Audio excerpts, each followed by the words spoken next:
What up, friends? This is Ask Robin Black 12. Is it 12? If you're listening on podcast, you didn't see me do this, but I just glanced at my telephone, and we've got people live on Periscope hanging out while we're recording this. We've got some new equipment, and we will be going live on YouTube with these probably starting next week. So instead of Mark having to take them all home and do a bunch of stuff and transfer them and upload them and stuff, we'll go live and it'll be sitting there ready to go. So the world is a crazy, crazy place where you can communicate in crazy ways instantaneously these days. And it's pretty cool. And if you're not using it, I mean, you are using it if you're sharing ideas and you're finding other ideas, and you may be doing that right now.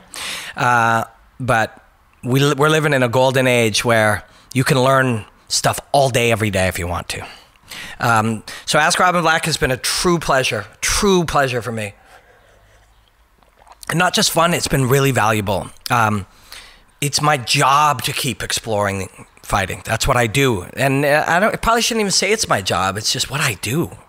And you have to go deeper, but you also have to go in different ways. You have to look for different perspectives and different angles, and have your ideas changed, and be sure about something, and then go explore it and be ready to be proven wrong. And things you were sure were true in fighting later turns out that they were only temporarily true or never true at all. And this show is the one that really helps me. Your guys' questions and your curiosity, because the study of fighting for me is following my curiosity, but having your curiosity help point me in directions and sick me down that rabbit hole, that has really, really been valuable for me. It's been really valuable.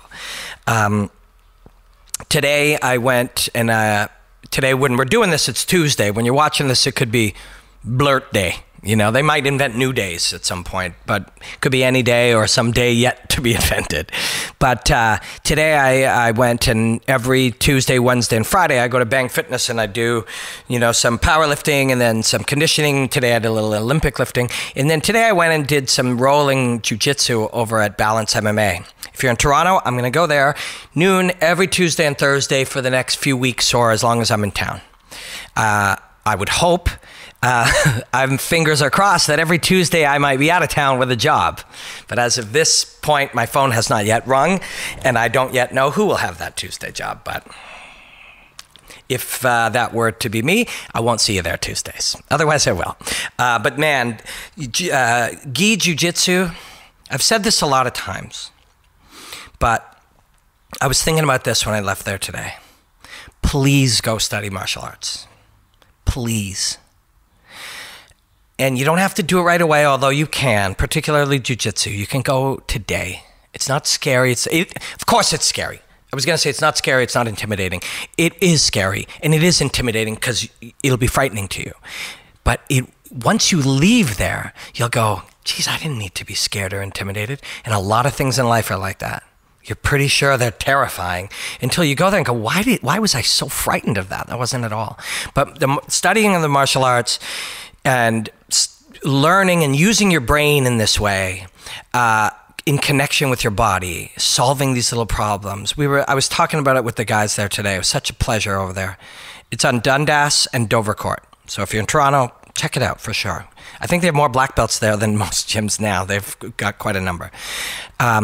But using your brain that way, you can make other connections in the world. So it's something I'm going to bring up every few months. I'm going to keep saying it. Go study the martial arts. And if you are intimidated and you're hearing me, but you're thinking, no, he's lying. This is scary. I'm going to be in there like all these people are going to want to fight me. They don't. They just want to share ideas with you. But if you are, then just go and do some type of exercise because it changes your life. Anyways, so lecture over. I don't want to be pompous and tell people what to do, but it's the best thing you could do. And if you have kids, put them in gymnastics or wrestling or some other traditional martial art. But let's do some questions. So I've got them written down because my phone is in use here with my friends on Periscope. And if you don't follow me on Periscope, please do. Because actually, I've made 40 of these already. Just hanging out. Often during fights, I'll go live on Periscope because I want to muddy up the YouTube channel with me and some friends yelling at the television. But Periscope's a nice place to be able to do that. And you're one button and you're live. It's really cool. So during fights and leading in and out of fights and before we do some of the stuff on YouTube, sometimes we're on there. So let's take a question. At 69 Sleazer 69, respect your name. Hashtag Robin Black. What's your stand on the, quote, I'm a fighter, not a martial artist attitude? For me, it's an art, but it is also a fight. Yeah, that's a great question. I love it. So, identity, right? Identity.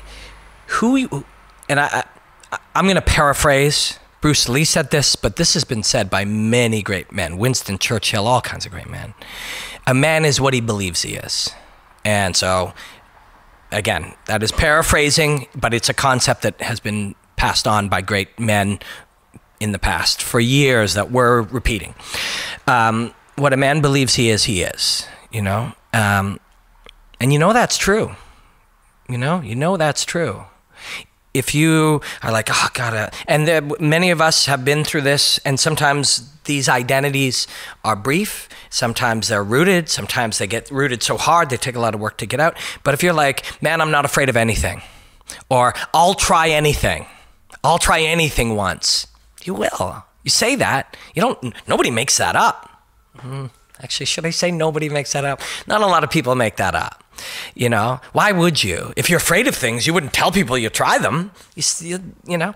And then same thing when people are like, God, I'm such a loser. I fail at everything. It's gonna affect you. So those are extreme examples, but your identity, who you think you are, is who you are. And if you don't take some control over that, it'll just... You're allowing chance to shape you. Broke up with this girl, and then this thing happened, and, I got injured, and I failed at this thing, and, turned out I didn't perform well at something. If you just default to allowing the thoughts and the fears to get it, they'll take root. But you have some influence over that. So you have some influence over your identity. And some of it starts very short. It's just a little at a time. Sometimes it's trying new things, but so identity is what you think is what you are. So the guys who are like, I am a martial artist, that's what I am, it's what I believe. By saying it, you create that, guys who are rugged, badass brawlers, and think about dominance and think about smashing other people and all of these things. They don't go through the world saying, well, I'm, an artist. And so I'm going to just transition over to an example. Groovy Lando, as we observed him, he's very creative. We saw him in his fight with Tony, and then Tony Ferguson, and he was fantastic. And then we saw him in his fight with John McDessie, and he was floating and flowing and letting it happen. Created the skills and the abilities and then allowed it to express itself. He was an artist. As Cub Swanson I refer to as an artist, and many of them, they're artists. Lando maybe didn't say that about himself. He just did his thing.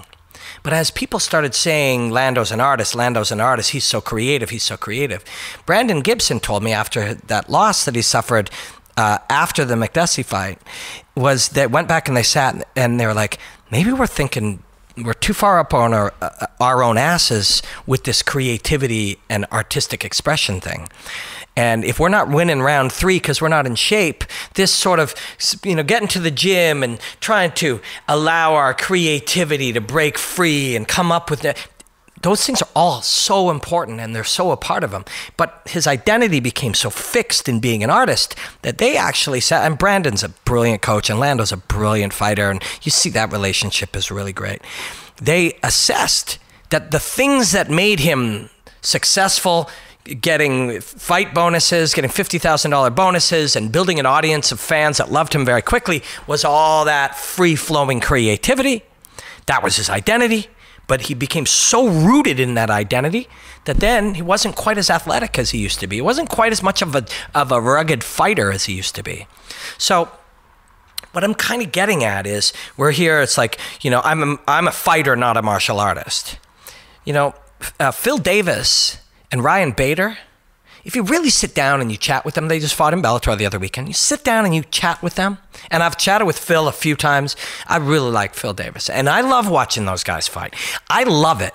I love watching Phil Davis fight, and I enjoyed that fight.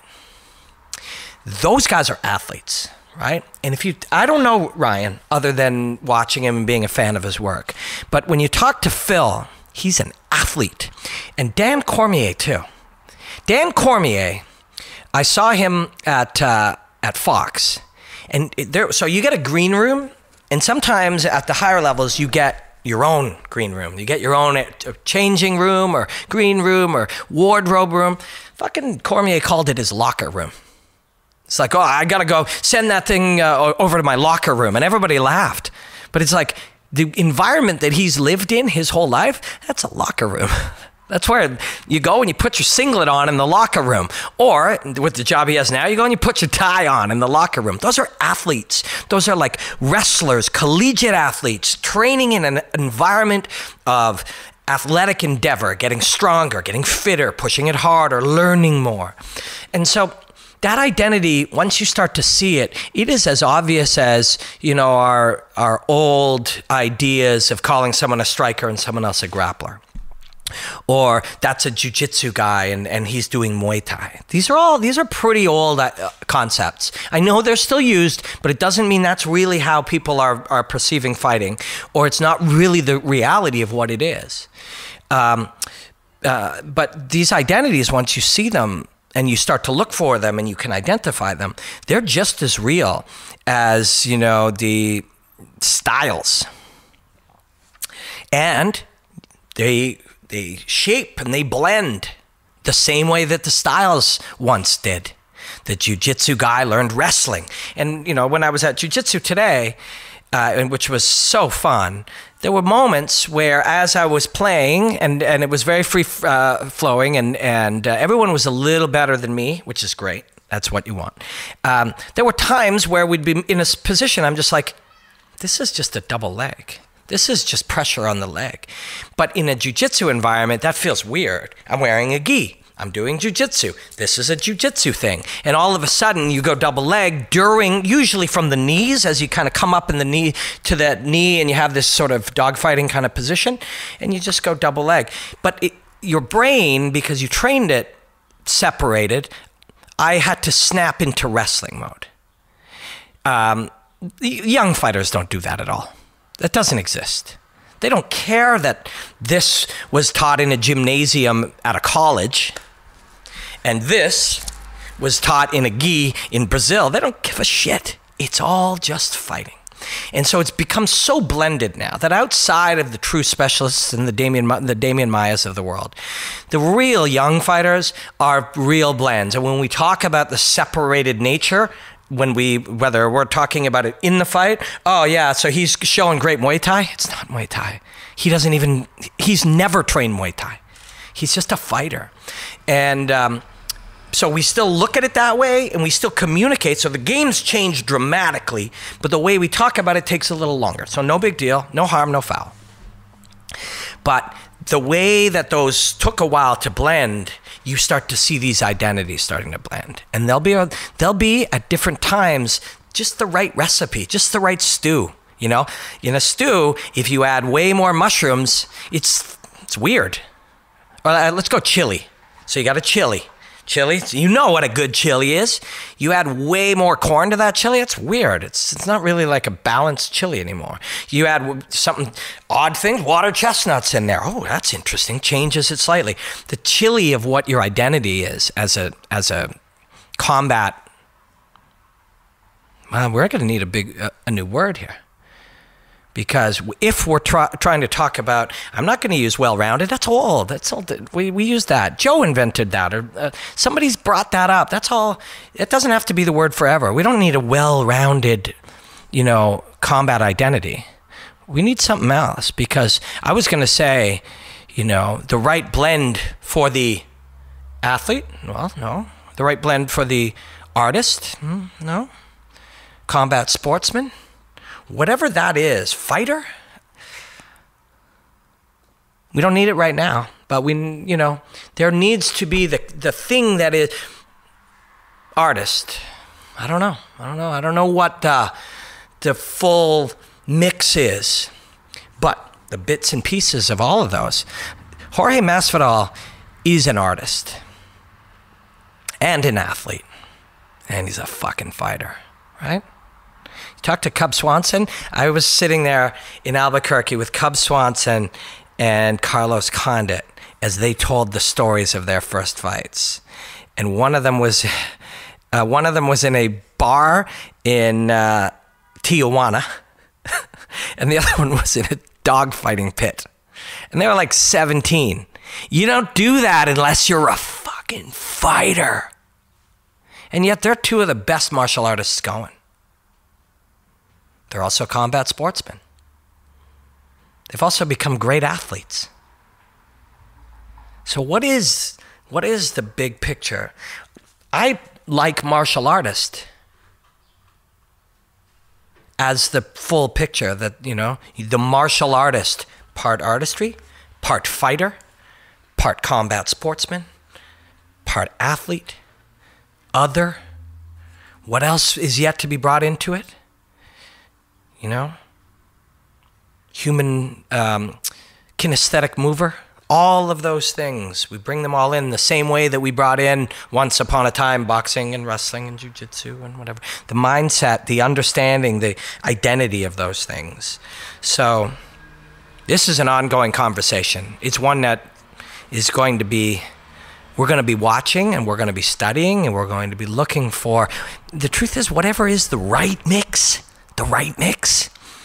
will only temporarily be the right mix. Because the wrestler mentality, the guys who came in with the grind, that was the right mix. And then the very playful martial artist, the Stephen Thompson, well, that could beat some of those. But then all of a sudden Woodley changed slightly and beat that.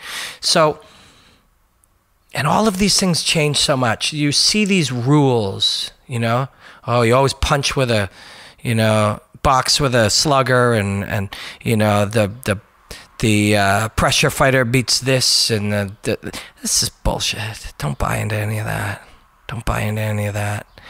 Because that's what old people said in boxing, and we know that they're old, and we know their way of thinking the way of thinking has changed. There are young boxers, boxing analysts, boxing coaches who are brilliant, but if we're just using the terminology from the old days, the sayings that they used, forget it. Brawler beats puncher, and don't even buy into any of that stuff. Because what beats what changes. And these identities change and blend. And, there's actually, I just noticed, there's another question that I think we can connect to this. I just thought of it. So, you're a fucking fighter, and he's an artist. Well, when did you become permanently shaped, irreparably formed? You know what I mean? We've talked about this, and this will be a root of something that I think about and talk about and use in my own way of thinking for the rest of my life.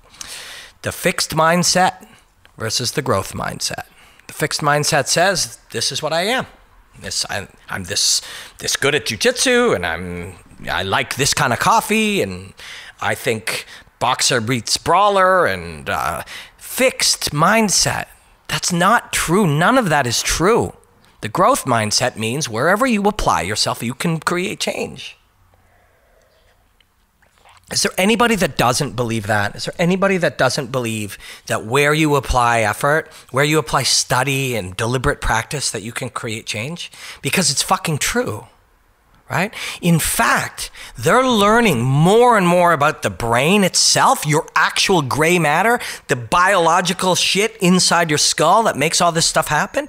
They're learning more and more about it, about the ways that you actually change your brain through learning and studying. neural pathways in your brain, the chemistry of your brain itself.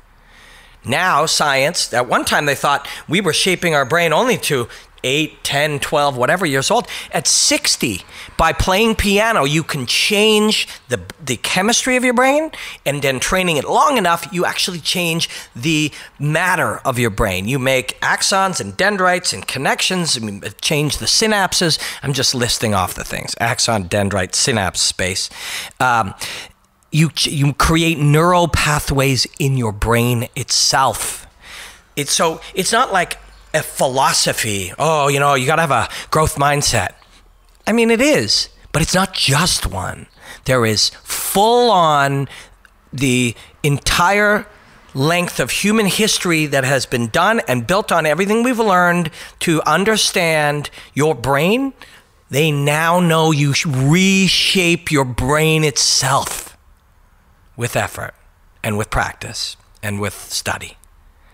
So if you can do that, you can reshape the way that you treat your girlfriend, and you can reshape what you believe, and you can reshape the fact, I'm a fucking fearsome fighter. Well, would you like to also be a driven professional athlete? Would you like to be a little more artistic? Because you can do those things. So these are not fixed. They're ever changing, and the experimentation of the correct or the optimum for now, because what works now will be beaten by something that is designed to beat what works now. But you'll create the identity that will create victory. So I just thought of this as we moved into growth mindset versus fixed mindset, but it brings me to this other question at the bottom, that last question that came in today from the Akasambo, who, thank you, Akasambo, for always gathering the questions and being the anchor of being able to bring these ideas together. So he says, is a higher percentage of body fat always a bad thing? His example, Daniel Cormier seems to not only, quote, overcome the perceived disadvantages, but actually uses his, for light heavyweight, unique weight distribution as a weapon in the clinch and on the ground. Is he just the exception? Or is understanding your body and its advantages and disadvantages more important than the actual physique? Okay, so if we just sort of restate that, some of these guys carry around a little more body fat; they're a little bigger. And some of them find ways to use that. The center of gravity is different. The momentum that they create when they move and throw punches is different. And so what's more important, the physique or understanding how to use it? And so what made me think of this here is, first of all, first thought, you don't have to accept any physique. Nobody does. And yes, there are exceptions. Somebody has, when I had a thyroid disorder, I not only have hypothyroidism, which means my thyroid doesn't work very well. So among the things that does, you gain weight, you're very tired, you're slow, you get a fog in your brain because your brain is trying to make something called thyroid stimulating hormone, and it keeps making more and more in efforts to stimulate your thyroid, and then all of that makes you really doughy and really unable to focus. So it's very hard. And yes, when I had that, I couldn't lose weight. I was going to swell up and be tired and whatever. So yes, of course, there are physical challenges, and sometimes people have other psychological challenges. But in general, you have the ability to shape your body the way that you want to. That applies to Dan Cormier. That applies to Cyborg, Justino, and that applies to me, and that applies to you, and that applies to you. Okay, because now, before I get too far into it, I'll make some arguments for you. You don't have the time. You don't know how. You don't have the ability with the diet, or you don't have the access to exercise. Well, then you slowly start moving in those directions. Learn how. Force yourself. You can put your time where you want to. Cut out something else, television, Xbox, whatever, and apply your time to that. You can change your body. Everybody can, and that includes Dan Cormier. So first of all, that means that Dan Cormier has, on some level, either through being actively pursuing this or defaulting to this because of inaction, he has chosen this body type. So first, his options change my body to something else that I would prefer and use differently, or work around this body. This is the one I'm carrying right now. And so for whatever reason, now I've met Dan a bunch of times. One thing I can tell you about him, I don't know why people would ever boo this man. He's one of the most likable people. Like, when you're just around some people, you just see what good humans they are. Brendan Schaub's one of these guys. Dan Cormier is one of these guys. There's just some of these people they're just good people. And Dan's a good dude. And Dan fucking likes food, okay? He's a big, jolly dude who likes food. So his options are, in a search to have a different body type, he would have to choose to not have as much of something he enjoys. So he's making that choice, either consciously sitting down and going, which would I prefer? Or unconsciously, it'd be great, but I love food. So you choose. So he has chosen this body type. And whether that's he's accepted it, you'd use that terminology, the truth is he chose it. So he has chosen it, and since he has chosen it, he has to make it work because he's driven and he's focused and he's a problem solver and he's a fucking winner. And so he's like, I'm a winner, and there are challenges, there are things I have to overcome, there are hills, there are walls, so I find answers. And so these answers have been created in his game. So I'm a bigger guy, that means I can do X, Y, and Z. So his clinch, but also his skills developed around this body type. Because what are you going to do? Literally, there's a fork in the road as you're wandering through your life, putting it together. And that fork in the road is saying, do you want to change your body, or do you want to figure out how to make this one win? And so the skills he developed along the way, how he works that over-under clinch, how he threatens the go-behind. The go-behind was one of his big moves all the way coming up, and he's badass at it. And you sense it. You know, as he's against the wall, and there's lots of different ways he plays with the clinch, but one hand on the back of your head, pressuring the back of your head, and his forearm deriving into your collarbone. And the other one in an underhook, and kind of, sometimes he'll go very high with that underhook, and sometimes it's just here. And why does that work? A lot of guys you see search for double unders, or they go underhook and inside the bicep and control with the head. Dan loves pressure on the back and one underneath. And you do see Kane use it too. Kane's using it too because Dan made it work so well that when Kane's sitting there training, he's like, this is so hard to deal with. And when somebody's always giving you something hard to deal with, what would you be thinking? You're like, I want to do that. Now Kane's got that tool, but it's not an unfamiliar position, but it's a favorite of Cormier's. Underneath. Why does that work? So he's got underneath this one arm, and he's got this one pressuring here. As you know, when a guy, what they'll call the tie clinch, now it doesn't need that name anymore, but they'll put two collarbones here, and they'll pressure the back of my head. And it's tough. It's brutal. Pressure on here. And it is the forearm pressure that is one of the things that's like right on the bone as this thing's driving down. So a lot of guys will do that. Other guys, double unders. Dan, 1-1, right? And it's not, like as I said, it's not unfamiliar. This isn't exclusive to Cormier, but he's very fucking good at it. And as a result, Cain Velasquez has become good at it. So why does that work? This pressure here, one underneath here. Why does that work? The big reason that works is because you better respect the fact that Dan can pop up underneath and go to your back. So you almost have to stay there and accept this, because if I don't, he's going to use what is called simply a go behind, pop it up, and he pops underneath. And if you saw how he got to AJ's back, I think AJ was hurt. Oh no, AJ was coming at him, and his go behind on AJ in their first fight is the threat. And then once that, do you want that guy on your back? So you understand that, and that's there. That game, was it developed because of his size? Was it developed because of his different body type? Maybe, maybe not, but being a little shorter and a little lower center of gravity and a little tighter in there, presumably he can get to backs a lot better than Stefan Struve. So it's fascinating the way all of these things work together.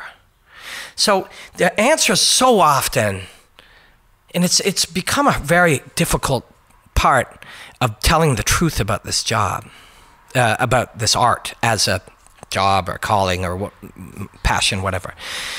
So people want answers. I want to know, like, is this guy a better boxer than this guy? And I know that we've created an environment, we've created a world, we've created, communication where, hey, I want to know, is Trump good or bad? I want to know, is this thing good or bad? I want to know, is Jose Aldo the best pressure fighter? It's so rarely that. And my feeling is that by answering it, we stop the conversation. And the answer isn't a real answer most of the time. So the question here, it ends with, is it just the exception, or is understanding your body and its advantages and disadvantages more important than the actual physique? And those two, when you compare those two things, neither one is going to be binary. Which one's more important? Is it this or this? I mean, wouldn't you rather... It's all going to connect. And that is what ends up being kind of sometimes lost, is that sometimes lost in when we're trying to put everything in a whole, is that it all weaves into each other. So had Cormier chosen to be different, physically different, change his body, he has that ability. Had he chosen to do that at 14 or 16 or 19, it would change everything about him. And so I think what it ends up coming back to is his choice. And this is I think we'll kind of wrap this up here with this idea, but this is an ongoing battle that still exists. I observe it. There are people who work in the area of athletic performance who say that being bigger and stronger and faster and more athletic and more mobile and have better acceleration and better energy system use and all those things is as important or more important than what kind of martial artist or fighter you are. The less I do of this, conditioning, performance, etc., the more I can add to this. So I've got 20 hours a week, I spend 4 hours a week here, and I spend 16 hours a week here. There are arguments from these guys saying, cut out the 4 hours a week of strength and conditioning and add 4 more hours a week of skill development. They believe that. And they could be right now. When that fails, it'll be because this is not permanently true. Later, Chad Mendes will blow right through your fluid, free-flowing, very creative, not that physically powerful guy, or Uriah Faber or whatever. But how do you go and beat Uriah Faber? You don't get bigger and stronger and more athletic and accelerate better than him. You outskill him. So they beat each other. And that goes around forever. And much like we talked about with the identities, the distribution between skill development and athletic development, that chili is still being worked out too. So all of these things are trying to be just little sprinkles of each one is shaping all these fighters, these martial artists. So it's I wish there was a right answer. I know we live in a world that wants one. And it's a struggle that I have personally because I want to find out further. So I could say, for Cormier, it's way more important that he understands his body and figures out how to use it. He's the champion. But the truth is, these things go on and we go deeper and they change. And it's a tough thing. People want answers and they pressure to get them, even if they're not true. Oh, who's your pick for Chiesa and Lee? Why the fuck would I make a pick? I know how incredibly different it is. I watched them both train. I've seen the idea of where they both are, and I don't know which one of them has a cold on Sunday morning. And I don't know which one of them's mother called and begging him not to fight. And I don't know which one of them has diarrhea. All of those things affect it. Picks are fucking the stupidest things in the world. And I get it. When I work for TV networks, rather than, I see how much of a struggle this conversation is a struggle for me. It's hard because people don't want to have it. They don't want that. I'm having a conversation that nobody wants. But I believe it's important that if we keep just saying, oh, Bisping's picking this guy, and we're not looking at the realities of how bizarre each of these moments are, how completely bizarre they are. Once we see how bizarre it is that we can put Michael Chiesa, who's trained his lifetime, in with Kevin Lee, who's changed his thinking this way and then added this and moved from Detroit, and then in Vegas trains with this guy, and now all of these things, we celebrate them more if we make you understand, or make the world around fighting understand how completely special these moments are. And I think we undermine them when we just randomly pick somebody, and then, on Monday we were right, and we say I was right, and on Monday you were wrong, and somebody goes, see, you're an idiot. And really, or they don't care at all. And then next weekend, the same guy who picked Chiesa last weekend, who's your pick, bro? Oh, well, I think it's going to be Michael Johnson. Who gives a fuck? And it's so limiting. We're limiting the conversation. Okay, well, he's got Johnson. We're done. Let's move on. No, we want to look deeper. And then people will say, why are you afraid to make picks? I am not afraid to make picks. Everybody else is afraid to say they don't know. You don't know. None of you know. None of us. The fighters themselves go in and they don't know. And their coaches don't know. And the ref doesn't know. Nobody knows. And when it happens, you go back and you try to fill in what happened. And often it was in that minute, that guy had a little more focus than the other guy. Oh, well, that was my pick, bro. Did you pick because really you thought there was going to be a loss of focus on this guy at minute 2 of round 4? And did you also know that he was going to have blood in his eye? Like, it doesn't make any sense. By doing that, I feel like we belittle the fight itself, Anyways, I know this is an uphill battle for me, and I know that it's going to be one that I'm never going to win. But if if a few people start to see it slightly different, that who's your pick, bro? Who you got? That I think, well, actually, I was going to say, I think that belittles or undermines, but it doesn't have to. I shouldn't be such a dick about that. It doesn't have to. Some people who do that fucking love fighting just as much as me. I was going to say maybe more, but I don't know if anybody does. I don't know if anyone loves them more than me. I can love it just as much. But there's got to be some kind of maximum. But yeah, definitely. I didn't mean to be like, don't do that. If you're having fun, it's a way that you use, that game to draw you closer to this beautiful thing. Have at it. Yeah, I'm sorry about that. We're trying to figure things out. And keeping an open mind is keeping an open mind about your own perspective too. And what you can learn and what you can see differently. And I shouldn't be judging just because I see it differently. And I think maybe I get a little defensive because people are like, whoa, what are you afraid of?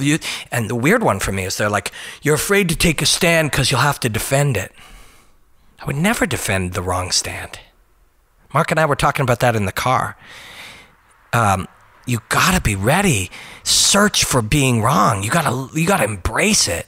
You gotta, oh, cool, I learned something new. There is no way Cody Garbrandt can beat Dominic Cruz. Holy fuck, he beat him. How is that possible? How did he do it? And you go and you look back. So where were we wrong? How could we have been wrong? And you look back and you're like, there was no evidence. What else has no evidence that still could be out there? There's no evidence McGregor can win. There's zero evidence McGregor can win. But there had been no evidence documented that Cody Garbrandt could do that. That one decision he lost round 2 against a number 50 ranked fighter. and just kind of had to eke it back in round 3. Then he laid out a few guys because, you know, but that Dom's so hard to hit and he's so smart. Like when you took the evidence, it just wasn't there. There was no documented evidence that young man was capable of that. But he was. Fucking cool. You know? You're wanting to find these revelations in life. You don't defend your stance. And I know this is a problem for all of us. And in you know, North America, where we live, we're in Canada, you know, we have an idea, and confirmation bias or whatever, however you want to put it, we say this is the thing, and they go, no, here's all the reason that's not true, and then we just start making up new shit to insulate our opinion. Never do that. If you said BJ Penn, so if you do make picks, BJ Penn's going to win. Why? He's one of the greatest ever. Okay, BJ Penn lost. So this is going to be my request. Then I'll get back to the questions. You guys know I deviate from shit and try to explore parallel ideas all the time. Here's my deal. If you make picks, when you're wrong, and you're going to be wrong somewhere between 40 and 60% of the time, maybe more, maybe less, but something in there. Go back and explore where you were wrong. Oh, what didn't I understand? If you do that, I think fight picks could be a really cool thing. If the conversation, whether you have it in public or you have it with your friends or you have it with yourself, BJ Penn's going to win. He's the greatest. Dennis Seaver is too wooden. Oh shit, it didn't. Where was I wrong? Because if you do that, then I think fight picks could be a very good thing. If they're not just a thing that happens on the pre-show, hey, Dom, what's your pick? Hey, Tyron, what's your pick? On the pre-show, they got to come up on the post-show too, and with some honesty. And I mean pre-show and post-show of you and your friends too. Some real honesty. Where were we wrong? What did we learn? Yeah, that's cool. Yeah, let's do that. Let's do that. We'll try to do that with people's picks. So Sundays, I'm going to do a live. This Sunday, there's no fights. But next Sunday's coming up, I'm going to do a live YouTube, just like I did this week with Q&A, just kind of from my house, because Mark works on Sundays, and we'll just try that and see how people like it. But I want people to tell me that when they were wrong on their picks, and we want to discuss why. That'll be fun. That'll be fun. Thanks for humoring me with that stuff, guys, really. All right, some more questions. I think we've only answered 2, and it's been an hour. Well, that's what we do here. Okay, a couple more. At Elvininio, do you so I tweeted before the main event, or that night, I tweeted, wow, Yamasaki looks tired. Guys just watching the fights, and they zoomed to him, and he had like what appeared, bags under his eyes, and he looked tired. Now, I didn't know that there was going to be controversy. I just looked at the man, and it's like, wow, he looked tired. Now, there's a million reasons you can look tired. Lights are weird, and they got you. You know, the camera got you, and you had just rubbed your eyes. You could be tired. You could have traveled a lot. So my leg is going numb here. I'm going to have to try to move it. There's a lot of reasons you could look tired. Also, you know, what one person thinks looks tired is not the same as another. But anyway, so at Elvininio, do you think he's qualified now, looking like that, and with all the late stoppages from before? He looks lazy to me. Ask Rob in Black. So, couple things. We talked about it on the Q&A show on Monday morning, but my opinion, the opinion of Vinny Magalesh, who is one of the great black belts going right now, knowledgeable, experienced, and many other people who know jiu-jitsu, are like, he stopped defending it, his hands went briefly out, and he was gone. And that the feeling... So I'm going to move. You're going to hear a little bit of a sound here. I'm moving to get my foot somewhere. There we go. The feeling that most people of high education in the subject have is that the outcome was correct, and had he waited 2 more seconds or 3 more seconds, there was a tap or him going out. I once triangle choked a guy who was out, and as the arm went limp, The ref stopped it, and it didn't go limp enough. So the body goes, if you leave that fight, like, Chiesa is like this. So first he's fighting the hand, and then he kind of lets it go, and he's here. He's going to go out, or he's going to tap. He says different, and let him, there's a million, he can truly believe that. Hey, that, you know, he wasn't out. He can believe that, he's in him. He could also be like, this is great, I need a rematch. I know how the way this game is played. But most people, go ask Vinny Magalesh. He would be somebody of a higher level expertise than myself in this, but we all know what it looks like. He's going out. You let that guy wait 2 more seconds, and then we don't have this controversy. Why did he get in there quick? Well, I think he identified it, but it also could be because he's been late before, and he gets crucified for being late. So, like, on some level, I get it. Once as a culture or a population, once we get an idea, an identity, something that we think is the truth about somebody, you can carry it forever if you're not too discerning about it. They still say that Travis Brown hit his wife, and that man has been acquitted, including his wife. And there's a million reasons one could look, and I don't like bringing it up, other than to bring it up. Nobody should be accusing this guy of something that he didn't do that's that bad. And that must be incredibly painful for that man to have to deal with that. And his family, and his girlfriend or fiance or whatever Rhonda is, and everybody around him. And yet people just, well, that was mentioned once, and, we don't really retract a lot of things in our society, so, and then, hey, Derek Lewis said it. That must be incredibly horrible for something they did not do, and every piece of evidence and truth that's been explored, including by the original accuser, who, I'm not even judging her.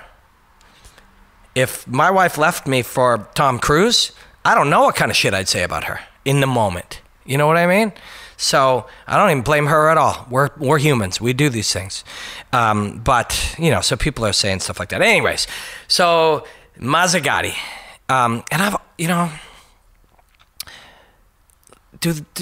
is a Mazzagatti a race car? Like, isn't there like a cherry red Mazzagatti? Like, I want to get a cherry red Mazzagatti and drive it down the street. But he, we all, Dana's decided he sucks. Maybe he does suck. I don't know. But this one appears worse because we already think he sucks. And the fact that he looks tired, even that, it's like, he did look tired to me at the time, but I don't know. So I guess I don't want to immediately judge. Oh, look at this guy. He's been late so many times. He's not paying attention. Look how tired he looks. Probably on drugs. We can let our minds get away from us. But unfortunately, this one is not super wrong.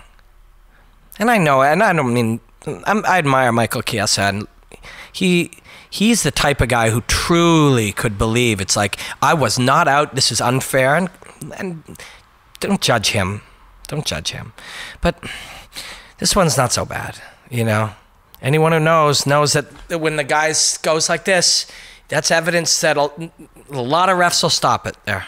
So, but man, he's never going to live down his reputation. In a way, I admire somebody who puts up with that and still keeps doing the thing because they love it. He's a martial artist. They didn't just name fast Italian cars after him. Cherry red Mazzagatti. I got to get me one. Yeah, it was Yamasaki. Oh, Yamasaki. Oh, yeah, Yamasaki. Right, because Dana called them one name. But I do want a cherry red Mazzagatti. This one was Yamasaki. See, we don't even know. Some of the time, we don't even know what we're saying. The guy, Yamasaki, looked tired. I said that early. Then he made a correct call a second or two too early that most people who are very informed or high-level martial artists know is the correct call. Anyways, I still want to get a cherry red Mazzagatti. That'd be really cool. At Mohawk Jimmy, I think Chael versus Fedor would be an interesting fight. Thoughts? I like every fight. Like, I like every matchup. There's no matchup in the world. Like, you know, what was that Andre 5 million who fought? Yeah. Yeah. So rest in peace, Kimbo, and much love to his family. And he did some great things. He really did. He really did. He did some fucking very special things. And so no judgment on him. Rest in peace. But when they announced that, like, some guy he kind of had beef with, you know, back in the day, who didn't really fight and beat up some cans, that's one of the few that I was like, are you fucking serious? And then when CM Punk didn't fight in like Legacy or something and instead fought in the UFC, I was like, are you serious? But even those on some level, it's all one giant martial arts experiment. So seeing what happens when a guy is super fatigued, or seeing what happens, we weren't surprised that the white belt got tapped out by the brown belt in sort of a game of let's get a chance to like go compete in the UFC. Wouldn't it be fun? You know, this will be great for me. And he's famous, so it'll be great for selling things. But even those, it's like, yes, we knew what was going to happen, but I still needed to see it. Or did I? No, I'd have been fine if we never saw that one. But there's not many like that. Almost all of them I love.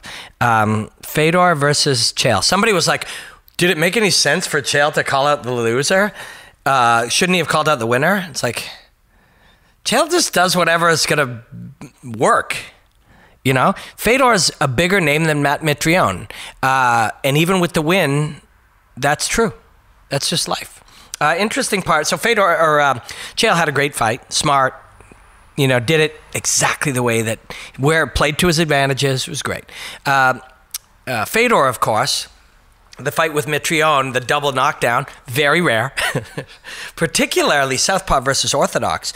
And Mitrione, and I talked about this on Monday morning, but Mitrione threw the jab from Southpaw, and Fedor ran himself into it. And that's maybe a sign of age, maybe a fluke, maybe it's just like, hey, even the best kind of do something a little bit off every now and again. But you see the way that he committed to that right hand. He drove himself into that jab because the front hand, Bruce Lee fought, power hand forward, and that's how he taught it.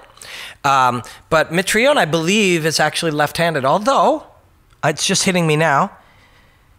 He could be a right-handed fighter who just was fighting that way, which is interesting. Still, though, the mechanics of the jab, even if it is your strong hand forward, the mechanics of the jab will never have the same power as the full turn, drive off the ground, mechanical efficiency of the punch with the power rear hand.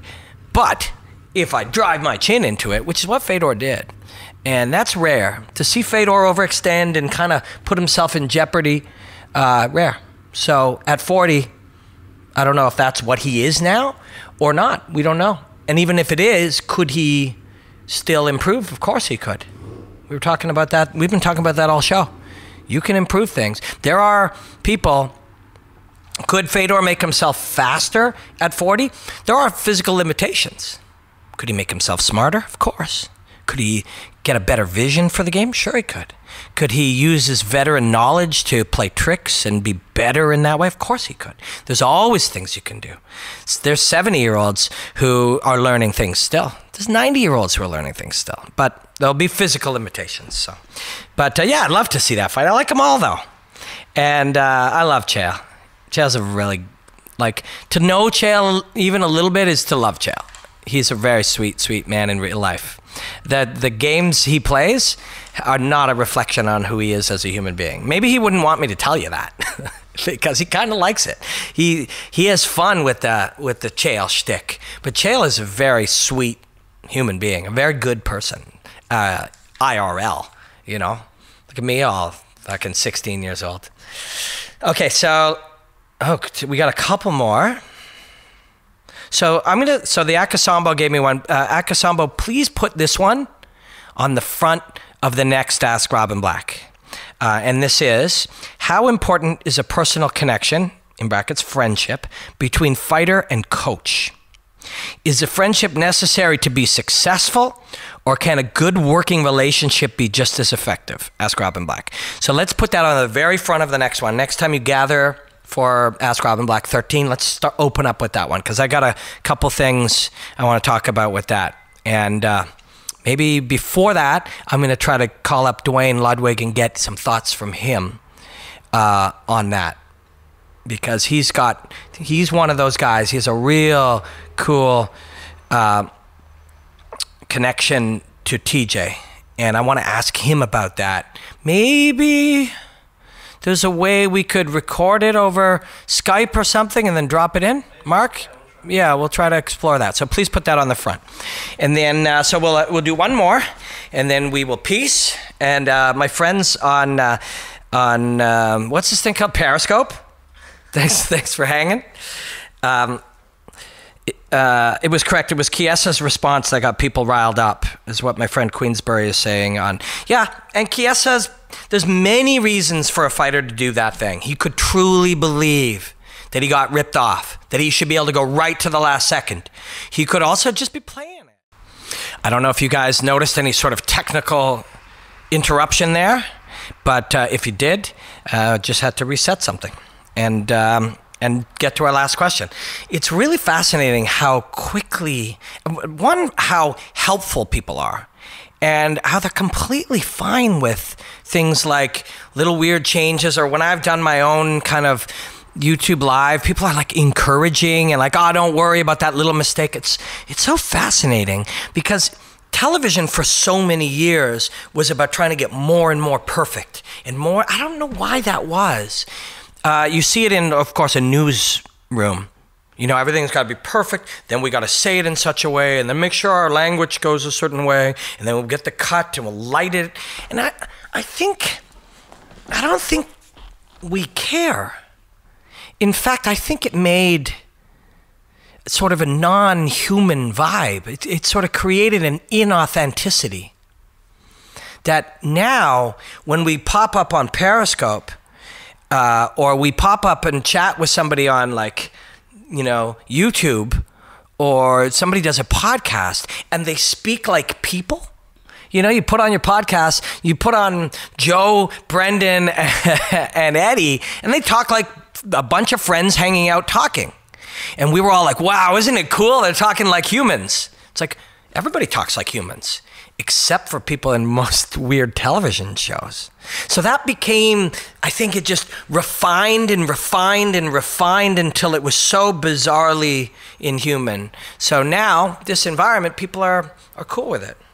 It's wild. We live in a weird society, and we're changing so much.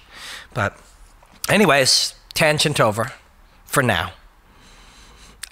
Honest to God, and really, it is the fact that I can go on these weird tangents and explore these things. Some people seem to really like them, particularly the stoners in our audience. But they really allow me to explore things. And I won't always get to something interesting, and I won't always get to something that will give you some kind of breakthrough, or that you're going to find something fascinating. It won't always be brilliant. In fact, a lot of the time it won't. But the act of getting to explore encourages more exploration. And so, if we 1 out of 3 or 4 times find something new that'll trigger the next conversation and help shape the next conversation, it was worth it. And so for me personally, it's a real gift that you guys go down some of these rabbit holes with me. I mean that. It's an amazing thing. So I said it'll encourage more creativity and more exploration, and that's perfect for our last question here. At Aladeuce70, I don't know if that's douche, or I think it's deuce, Aladeuce, because there's no H in it, 07. Can creativity be learned? Ask Robin Black. All right. This just took us right back to where we started today, which is a very nice place to end. We were talking about identity, and we were talking about body type, and the connection between the two was the fixed mindset versus the growth mindset. So to touch on that again, only briefly, if you think you are just what you are, and that's it, and too bad. I wish I was smarter. I wish I was a little bit taller. I wish I was a baller. I wish I had a girl. If I did, I would call her. If that's who you are, you have a fixed mindset. If you believe with the application of effort and study and work and deliberate practice, you can change things, then you have a growth mindset. And that will be a doorway to a better life. Now, we have talked about that. There's books written about it. Mullins and I will talk about it tomorrow. It's a foundation of a good life. But it feels like a philosophy. It feels like a way to live. It's like, words to live by. But it's not just that. You make changes in your brain when you do work, practice, study. Isn't that fucking amazing? Like you, through efforts, like we used to grow up and wish we could be superheroes. Oh man, look at Spider-Man, or like, Iron Fist was my guy. Well, you can become way more than you are. And you don't do it by like listening to somebody's weird ideas or reading this book and then, go getting it. You change the biological structure of your brain.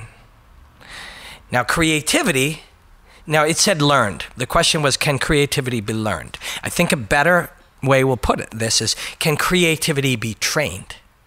And absolutely, positively it can. After we're done, and I think we'll be only maybe here another 5 or 10 minutes, although who knows, we could go down some rabbit hole here any minute. But once you're done, if you want, you can go look earlier. We're at almost video 100. But you can go look earlier. We've got a little on the YouTube channel. And if you're listening on podcasts, you can find this. There's a grouping or a classification, I don't know what the word I'm looking for is, called Artists of Life. And I sat down, Mark and I went to this Dr. Joel Lapata's place. Hi, Dr. Joel. I haven't spoken to you in a while. I hope you're doing good, if you're watching.